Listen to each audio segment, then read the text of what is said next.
Hello दोस्तों, मैं अभिषेक राय आपका हार्दिक स्वागत करता हूं हम अपने यूट्यूब चैनल पर। हम आज एक नए टॉपिक के साथ आए हैं और सबसे महत्वपूर्ण टॉपिक है आज के एग्ज़ाम के पैटर्न को लेकर, है ना। क्योंकि साइंस का जो सवाल है सबसे ज़्यादा पूछा जाता है, इसलिए हम साइंस का ही टॉपिक शुरुआत करेंगे, है ना। ऐसे तो हम तीनों पढ़ेंगे, फिजिक्स, केमिस्ट्री, बायोलॉजी, लेकिन अगर हम बात करें कि अभी के हिसाब से सबसे महत्वपूर्ण कौन है तो वो है बायोलॉजी, है ना। तो हम शुरुआत बायोलॉजी से ही करेंगे, फिर हम केमिस्ट्री पे आएंगे, उसके बाद हम फिजिक्स पढ़ेंगे। क्लियर। तो आज हम शुरुआत करेंगे वो है बायोलॉजी पे। बायोलॉजी, और आपको सिर्फ देख लेना है ध्यान से एक एक चीज़, है ना। जो चीज़ें हम आपको रटने नहीं बोलेंगे वो चीज़ आपको छोड़ देना है ना। जैसे यहाँ पे बहुत सारा साइंटिस्ट का नाम आता है, क्योंकि एग्ज़ाम में मात्र एक क्वेश्चन ही आएगा, वो भी आता है या ना भी आएगा, है ना। तो अगर आप साइंटिस्ट जितना कि पूरे साइंटिस्ट का नाम याद रखेंगे तो ऐसे भी कंफ्यूज हो जाएंगे, है ना। तो आप कोशिश कीजिए कि उसको थोड़ा सा कम इम्पोर्टेंस दें। अगर आपको याद रहता है तो अच्छी बात है, अगर याद नहीं होता है तो ज़्यादा दबाव लेने की ज़रूरत नहीं है ना। तो इस चीज़ का आप ध्यान रखेंगे। अब हम जो बात करेंगे वो बात करेंगे बायोलॉजी यानी जीव विज्ञान।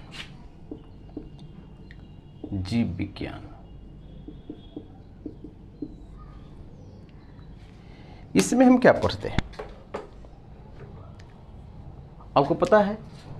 दो टाइप का पदार्थ होता है, एक को बोलते हैं सजीव, एक को बोलते हैं निर्जीव। एकदम बिल्कुल बेसिक से चलेंगे, बच्चों में ये सब चीज़ें पढ़ाया जाता है ना। सजीव पदार्थ क्या होते हैं, निर्जीव पदार्थ क्या होते हैं। निर्जीव तो वो होते हैं जिसमें जान नहीं होता है ना, जिसमें जान नहीं है, यानी बेजान है। जान नहीं का मतलब जो वो वाला जान नहीं, जीवन जिसमें नहीं है। और जिसमें जीवन है,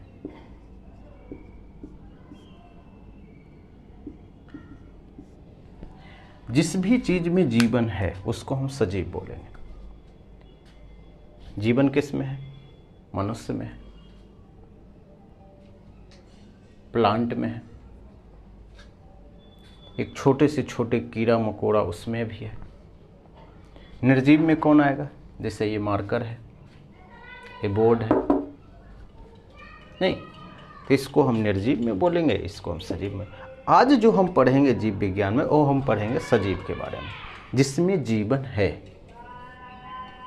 जीवन किसकी वजह से है, जीवन की उत्पत्ति किससे हुई है, और जब जीवन बन गया तो ये काम कैसे करता है।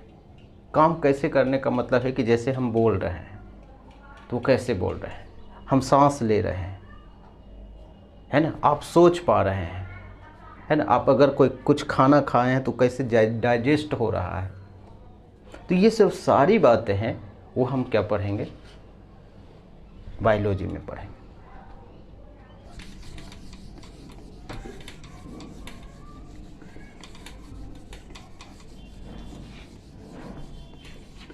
कि बायोलॉजी में हम क्या पढ़ेंगे, स्टडी ऑफ लाइफ।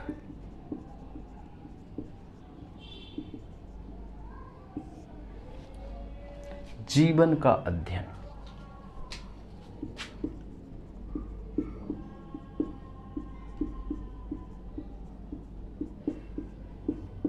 जीवन का मतलब किसका जीवन, यानी जितने भी लिविंग ऑर्गेनिज्म है उसके जीवन के बारे में हम अध्ययन करेंगे।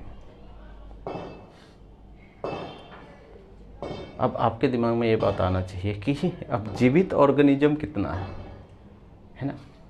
अब आपको थोड़ा सा इतिहास में ले चलते हैं। जो पृथ्वी की जो उत्पत्ति है,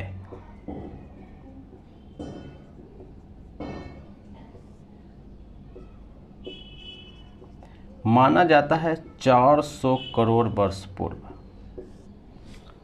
400 करोड़ वर्ष पूर्व क्या होता है, पृथ्वी की उत्पत्ति हुई है। ध्यान रखिएगा, जीवन की उत्पत्ति नहीं बोल रहे, पृथ्वी का मतलब होता है कि सिर्फ क्या, पत्थर, है ना, सिर्फ पत्थर ही। अगर हम पेड़ बोलते हैं या कीड़ा बोलते हैं तो वहाँ जीवन आ जाती है, क्योंकि पेड़ में भी जीवन है, एक छोटे से कीड़ा में भी जीवन है। एक तो ये। अगर हम जीवन की बात करते हैं तो जीवन की बात हम करते हैं 370 करोड़ वर्ष पूर्व। जीवन का मतलब है कि छोटा सा पेड़ पौधे टाइप का, पेड़ भी नहीं, छोटा सा जिसको काय ताई जो लगता है ना, उसकी हम बात करें। यहाँ से माना जाता है जीवन की उत्पत्ति। ऑब्वियसली बात है कि इस समय कोई था नहीं, तो अनुमान से ही चीज़ें चल रहा है ना, ये बात है। अगर आप बात करें कि अगर जीव की उत्पत्ति हुई तो अभी तक कितना जीव है पूरा पृथ्वी पर या पूरे ब्रह्मांड पे, है ना। हमारा जो बायोलॉजी का जो साइंटिस्ट है, लगभग अभी तक 18 लाख जीवों को के बारे में जानकारी है, या इसका नाम भी रखा है। यानी बहुत सा पार्ट ऐसा ही है कि उसके बारे में हमें पता ही नहीं, नाम रखने तो दूर की बात है ना। यानी इतना जो 4-5 हज़ार साल में हम मात्र 18 लाख के बारे में ही जानते हैं, बाकी के बारे में हमें पता ही नहीं। आप सुने होंगे ना कि जो हिंदू धर्म में बोलता है ना 84 करोड़ जोनियों में आपको क्या होगा, तो 84 करोड़ का मतलब क्या था?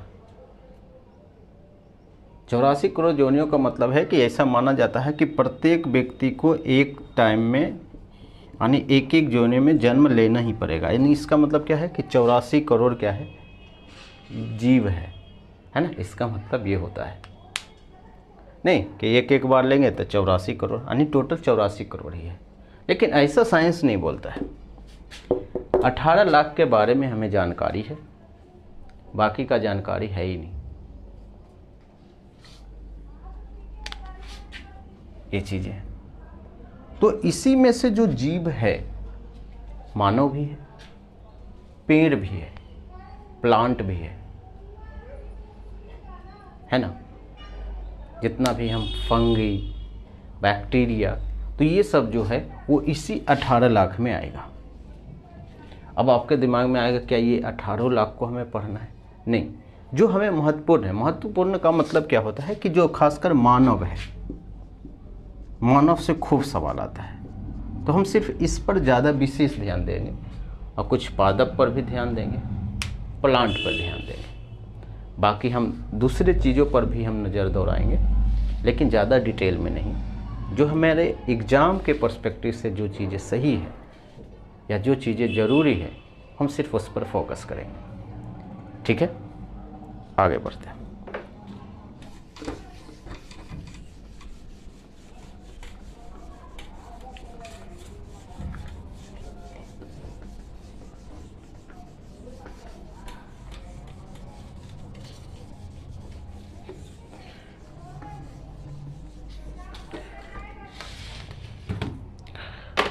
हम बात कर लिए कि स्टडी ऑफ लाइफ, यानी जीव का अध्ययन, यानी जीवन का अध्ययन करना है, उसी को हम क्या बोलते हैं? बायोलॉजी बोलते हैं, है ना। अगर ये सवाल आता भी है कि बायोलॉजी के जनक किसको बोलते हैं, यानी फादर ऑफ बायोलॉजी, यानी जीव विज्ञान के जनक,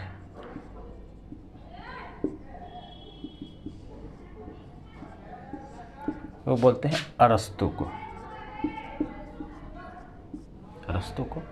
और जीव विज्ञान में हम बेसिकली दो चीज़ों पर ज़्यादा बात करेंगे। एक का नाम है जंतु विज्ञान, और एक को हम बोलते हैं पादप विज्ञान, है ना। इसको हम बोलते हैं एनिमल और इसको हम बोलते हैं प्लांट साइंस, है ना। और ये जो विज्ञान की शाखा है, ये जो जंतु विज्ञान है, उसको हम बोलते हैं जूलॉजी,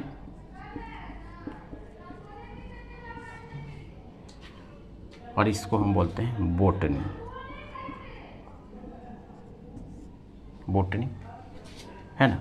यानी जब हम पूरा पादप के बारे में पढ़ेंगे, पेड़ पौधे के बारे में पढ़ेंगे, तो उस क्या होता है, बोटनी बोलते हैं। यानी इसको हम बोलते हैं वनस्पति विज्ञान।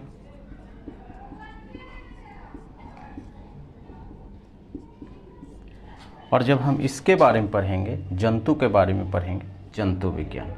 हालांकि ऊपर हम लिखे हुए हैं जंतु विज्ञान, यहाँ तक कोई कन्फ्यूजन नहीं है। यानी बेसिकली हम दो चीज़ पर बात करेंगे, है ना। इसमें भी जीव होता है, इसमें भी जीव होता है। तो ये अगर यदि हम कोई मानव, कोई जानवर, सांप, इस सब के बारे में अगर हम बात करेंगे, यानी पौधे के अलावा, पेड़ पौधे के अलावा हम बात करेंगे, तो क्या होगा, वो आएगा जंतु विज्ञान में। कीड़ा से लेकर जितना भी कीड़ा छोटा से छोटा आप देख पा रहे हैं, तो ये है जंतु विज्ञान में आएगा।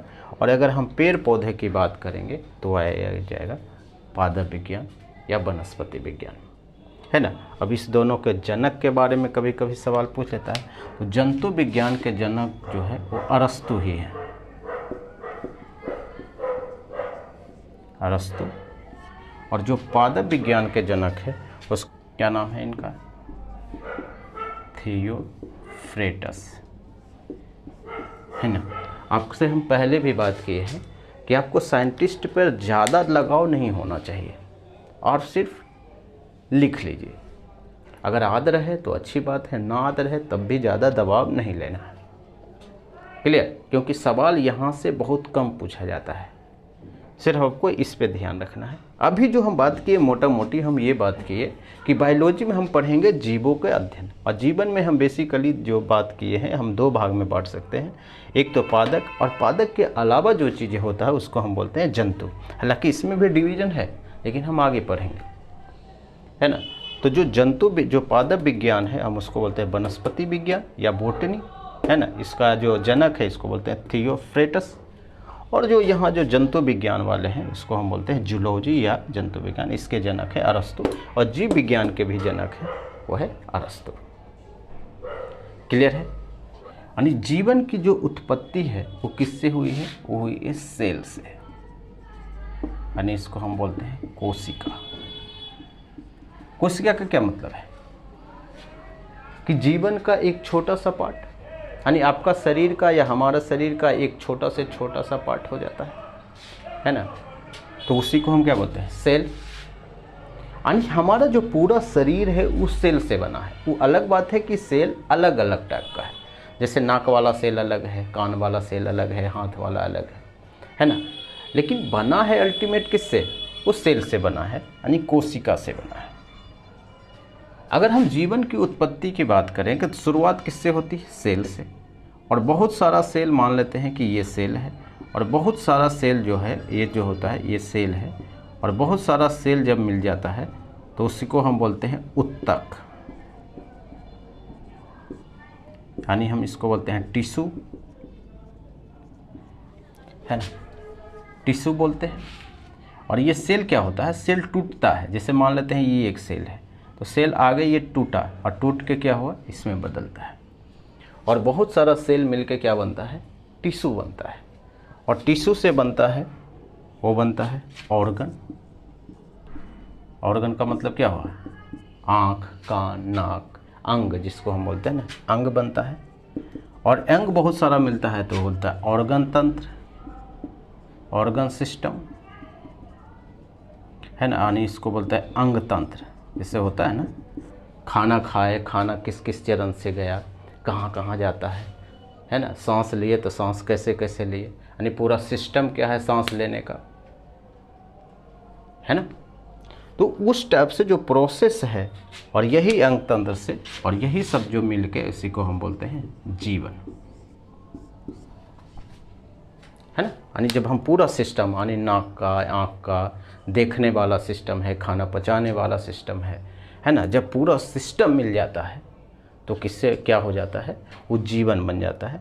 हम और आप क्या होते हैं, एक जीवन की उत्पत्ति हो जाती है। तो जीवन की जो सबसे छोटी इकाई क्या होती है, वो सेल होती है। जब सेल टूटता है तो क्या होता है, बहुत सारा सेल मिलके क्या बनता है, एक उत्तक बनता है, टिश्यू बनता है, और बहुत सारा टिश्यू मिलके क्या बनता है, एक ऑर्गन बनता है, एक अंग बनता है ना। इसमें हाथ, कान, नाक, एक अंग जिससे, और बहुत सारा अंग मिलके क्या होता है, एक अंग तंत्र बनता है, और बहुत सारा अंग मिलके जीवन की उत्पत्ति होती है ना। तो अगर हम पूछे कि जीवन की आधारभूत इकाई क्या है, यानी जीवन किसकी वजह से बना है, तो क्या होता है, सेल की वजह से बना है ना। यही चीज़ें हम बोलेंगे। तो हम यहाँ पर लिख सकते हैं कि जीवन की आधारभूत इकाई जो है, जीवन की आधारभूत इकाई, जीवन की आधारभूत इकाई कौन है, वो सेल है।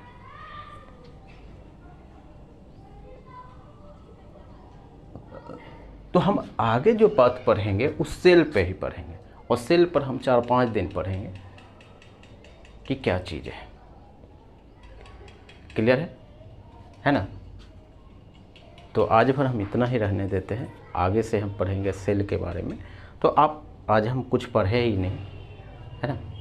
तो हम कल इस पर विशेष बात करेंगे, और एक एक चीज़ आपको समझ में आ जाएगा। इसके लिए आपको दबाव लेने की ज़रूरत नहीं है ना, सिर्फ आपको देख लेना है बस। बाकी जो सब चीज़ जो काम है वो मेरा काम है। क्लियर। Thank you.